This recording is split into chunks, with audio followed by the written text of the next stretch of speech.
So what is the relation between Form 15CB and Form 15CA? Like I told you earlier, this form has to be from a chartered accountant, and Form 15CA is given by the company or the remitter, right? The purpose of this form is that the tax has been computed on what basis, and then the company gives the declaration regarding the payment, the nature of services, and the fact that the tax has been computed and certified by a chartered accountant. So it is only important that this form gets incorporated in Form 15CA, right? So the process is that first the CA has to issue Form 15CB. It will generate an acknowledgement number, right? Thereafter,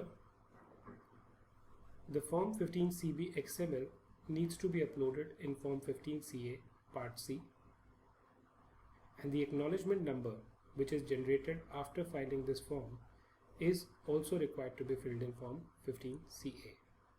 Now in cases where the requirement is not there for Form 15CB, you don't need to go through this procedure, but wherever Form 15CB is required to be filed, then this is the way it has to be done.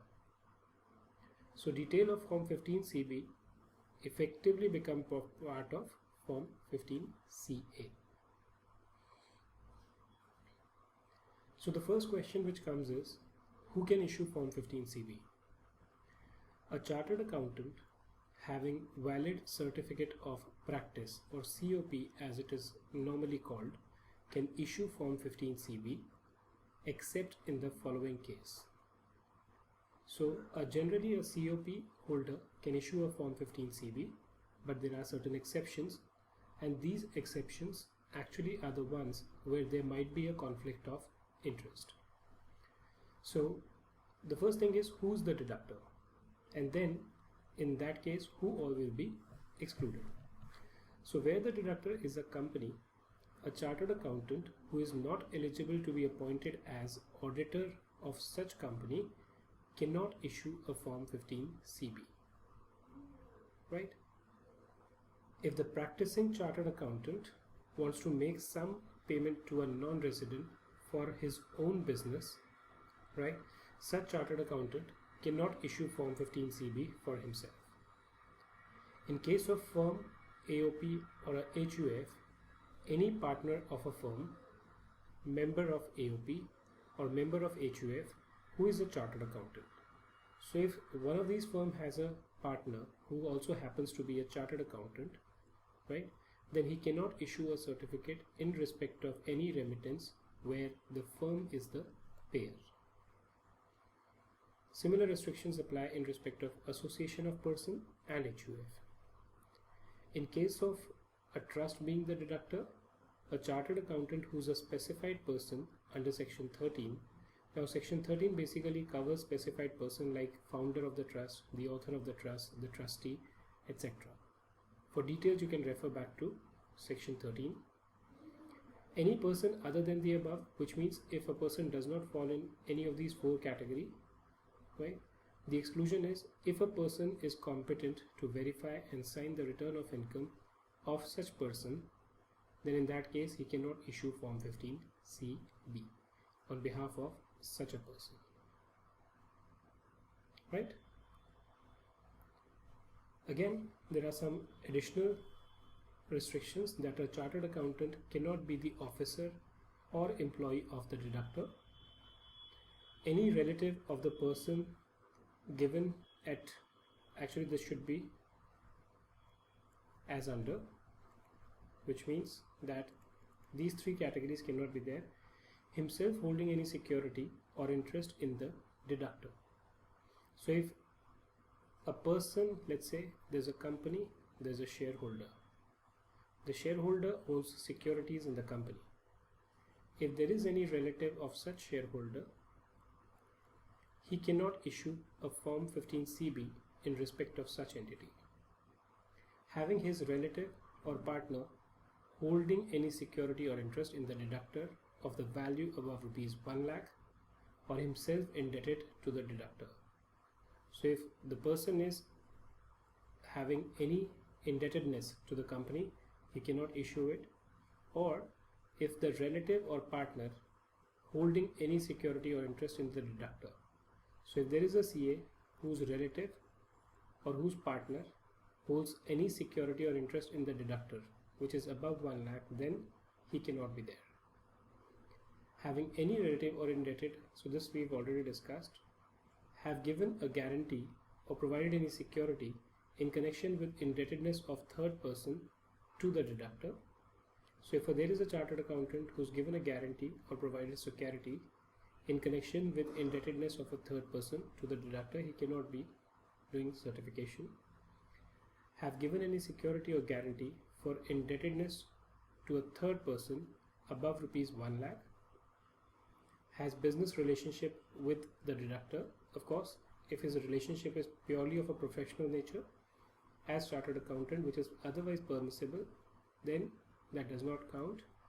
Has been convicted of an offence involving fraud and a period of 10 years has not expired from the date of conviction. So what is the purpose of Form 15 CB? Why is it that this form is filed? The purpose of Form 15 CB is that a chartered accountant has to certify that he has looked at the relevant agreement between the payer and the non-resident payee which requires the remittance, right? In some cases the agreement may not be there, it might be invoice. A detailed agreement may not be there. He has examined the relevant books of accounts and documents for ascertaining the nature of payment to be made to the non-resident. So what this means is the nature of the payment has been ascertained relative to the business of the company, right? So from the books of accounts and the documents that were available, he has been able to ascertain what is the nature of payment. He has determined the rate of withholding tax as per section 195 subsection C. So instead of maybe examining each and every payment, the government, what they have done is effectively they have entrusted the case in large number of such cases to chartered accountants. When he certifies that he's looked at all these documents and he has ascertained the rate of tax which has to be applied to a particular payment, the government realized that okay, we can believe that this is right. Now of course, if the chartered accountant neglects his duty, then of course there are penalties now for incorrect certification which can be applicable on them. So what are the documents which a chartered accountant should look at before he is issuing Form 15 CB? The first thing he should ask for is a service agreement or a contract, if any, in respect of which the remittance is done. In many cases there may not be a service contract, it might just be an invoice, in which case he needs to look at the relevant terms of the invoice. Of course, copy of the invoice. Form 10F, this is a form in which the non-resident has to give certain particulars regarding the name, address, his country details in terms of maybe a corresponding PAN number or unique identification number, etc. We will look at this document in a short while. A tax residency certificate. Now in case the deductor makes a payment to the recipient and he gives the recipient a benefit of the treaty by virtue of which the tax rate is reduced or the income is not taxable, then the recipient has to give a tax residency certificate. If he does not give the tax residency certificate, the treaty benefit cannot be given. No PE declaration. Now in some cases what can happen is that, let's say, even for normal payments like fee for technical services, generally the treaty would provide that the taxation under FTS would be applicable only if the recipient does not have a PE in India. If there is a PE, then the rate of tax may increase. In view of this, wherever the tax is being done on a gross basis or a lower rate basis, a no PE declaration is required from the non-resident recipient. We'll also look at the format of such of one of these no PE declaration. The PAN number of the non-resident payee, of course, if it's available. If it is not, then we need to see whether section 206 AA requiring higher tax will be applicable or not. If there is a lower or a nil withholding tax certificate which the recipient has obtained, a copy of that. The relevant DTA and IT provisions need to be analyzed, and addendum to the contract, if any, needs to be looked at.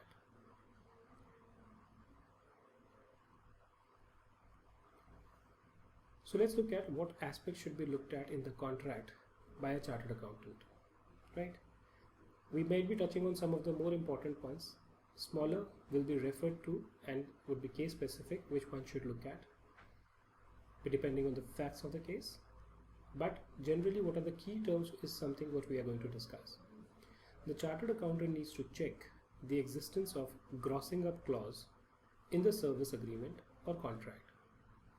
So does the contract provide that the payment or the service fee is the net amount which the recipient would receive, and any taxes in India will be borne by the payer?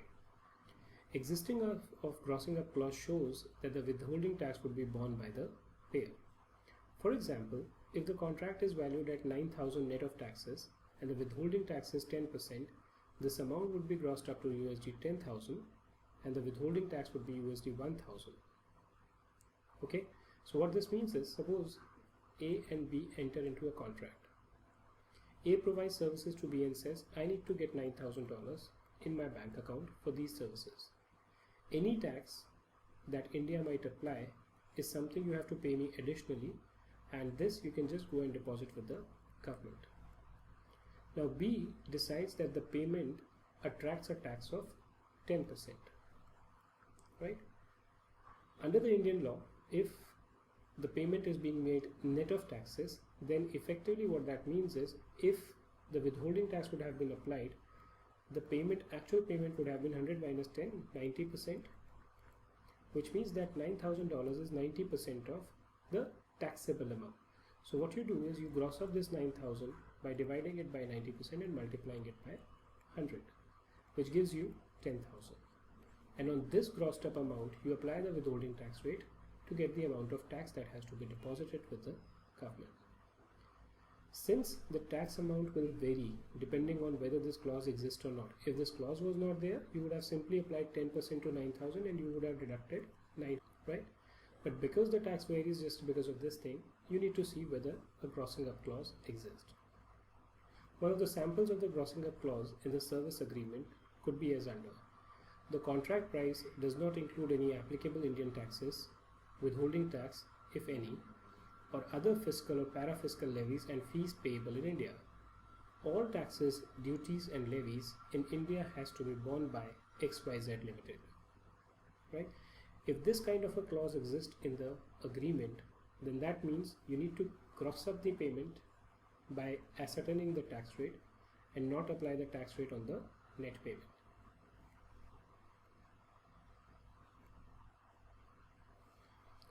Check the nature of services or the supplies to determine whether such payment would be considered as royalty, FTS, interest, or business income, or any other income under the IT Act. Now, this is something which you need to do based on the provisions of IT Act, right? First is ascertain the taxability as per IT Act. Then check the country of residence of the non-resident payee in the agreement or the invoice, as the case may be. Suppose this person is a resident of, let's take case of two people, A and B. A is a resident of Hong Kong and B is a resident of Singapore. If you check whether India has a DTAA with the country, so with Hong Kong, India does not have a treaty, while with Singapore they have a tax treaty. So what we will do in this case is, in case of the person from Hong Kong, the provision of IT Act will apply. In case of person from Singapore, IT Act or Singapore, whichever is more beneficial, will apply. So therefore, assuming this person is eligible to claim the benefit of the treaty, if there is a DTAA, then taxability of such payment would be as per DTA or IT Act, whichever is more beneficial and results in lower withholding tax rate. So let's say if the Act says 10 and treaty says 15, you go by the act. If the act says 40 and treaty says 15, you go by the treaty. How to check the copy of invoice for issuing Form 15 CB? Now, if instead of an agreement you have an invoice, the things you should check in the invoice is what is the amount of payment, right? What is the name of the non-resident payee? This is very, very important. If the invoice has been raised by some other person and you get the PAN number and details of some other person, that is something which cannot be accepted. So the name of the non-resident payee, the address and everything should be checked thoroughly. And the date of invoice. The date of invoice is relevant because the withholding tax rate has to be determined based on which financial year does it belongs to, right? So if an invoice belongs to, let's say, 30/3/2018, but the company gets it on, let's say, 1st of July 2018, the financial year, tax rate, etc. will be those of 30/3/2018. If the contract amount is payable in installment and has advance component, withholding tax would be computed after considering this aspect. What this means is, if suppose the payment has to be made, let's say there is a contract of $100, $50 is to be paid in advance, right? Now you paid $50 to a person in invoice 1. Thereafter you get an invoice which is $75. Now because out of this 75, 50 has already been paid, in the second invoice you're going to withhold tax only on $25. So if the payment is to be in installment, consider what is the advance that has been given, right? And deduct TDS accordingly. All invoices raised under a contract should be less than or equal to the contract amount. Now every contract at the end of it may mention that this is for a particular value. So let's say if a contract is for $100,000, right? You get 10 invoices with sum up to $120,000. In that case, you should first ask whether for this additional $20,000 there is a separate or an additional contract, because unless and until that is there, that this 20,000 also is under same terms and condition and same services for which the earlier one was there, you cannot apply the position taken for $100,000 to the excess 20,000, right?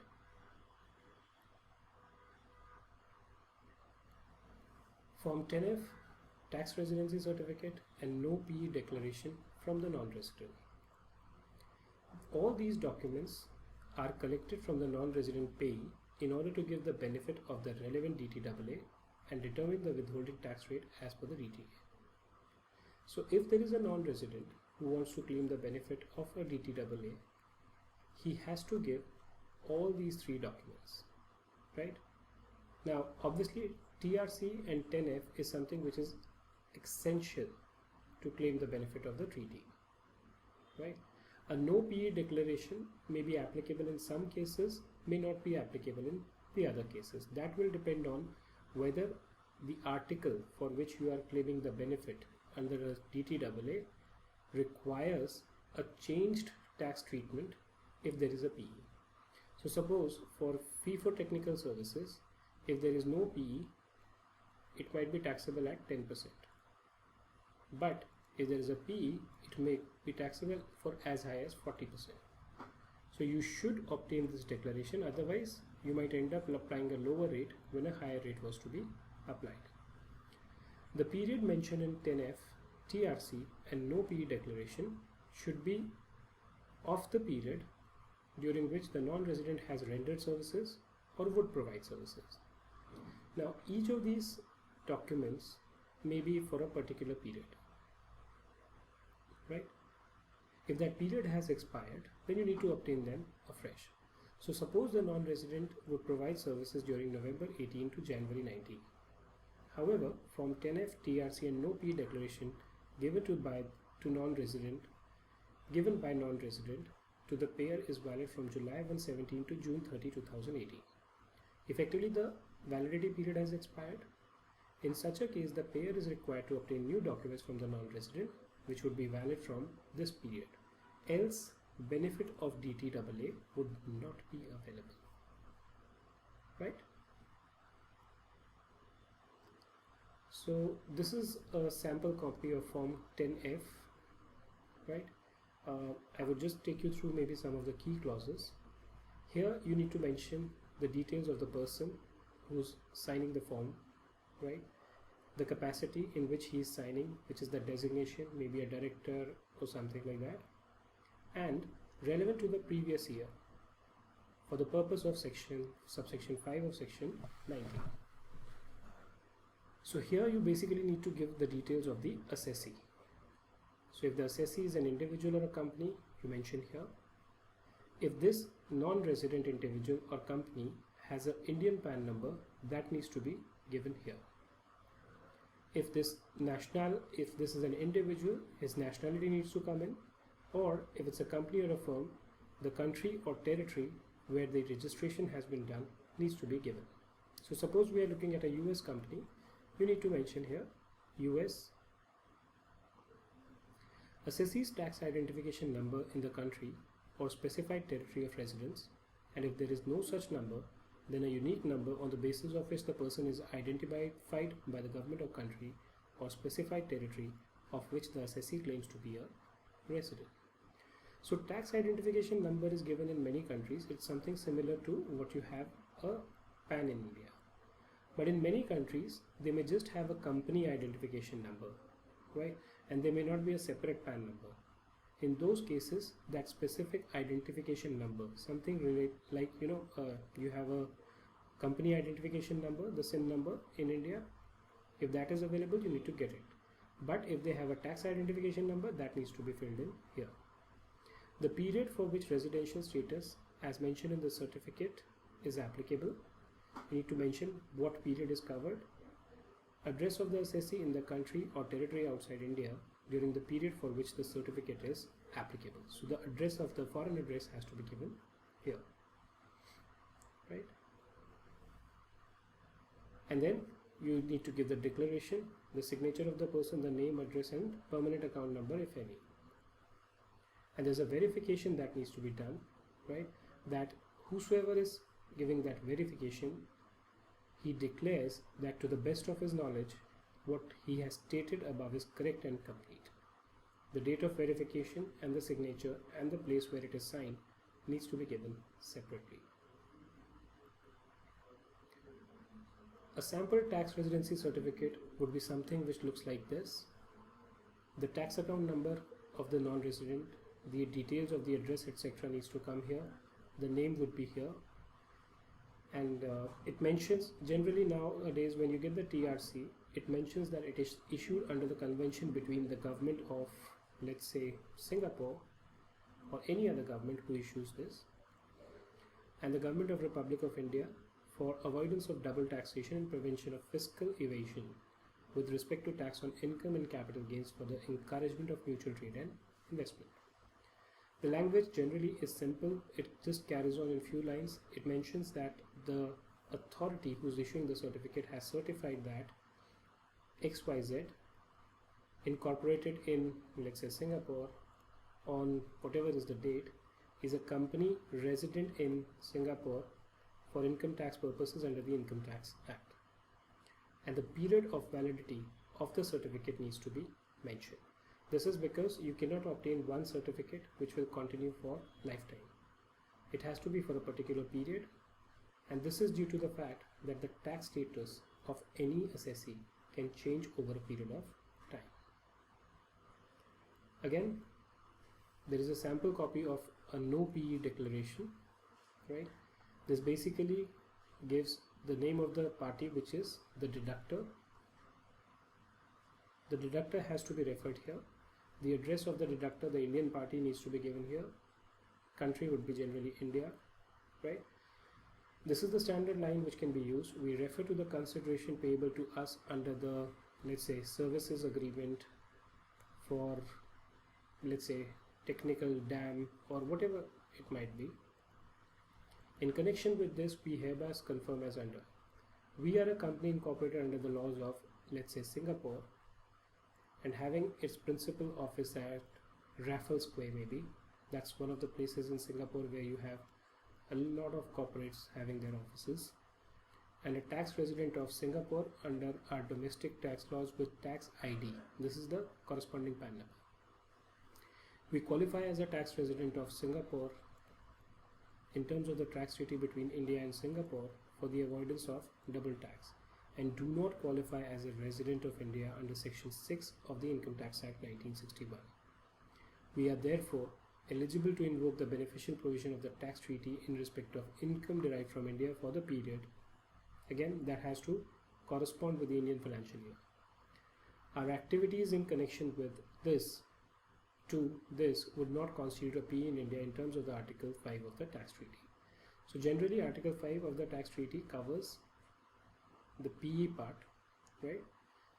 We do not have any office or fixed place of business in India. We do not have any dependent agent performing activities in India, which may constitute a dependent agency PE for us in India. If the dependent agent PE clause is not there, you can just skip it, right? In view of the above, we certify that we qualify as a tax resident of Singapore and do not have a permanent establishment in India under the provision of the tax treaty for the period, whatever the period is. We are the beneficial owner of the consideration receivable under the agreement mentioned above. This is important because many of the clauses in the treaty specify that only a beneficial owner will be able to claim the benefit under the treaty. In the event of any change, we will inform you in writing. You may consider the above as subsisting.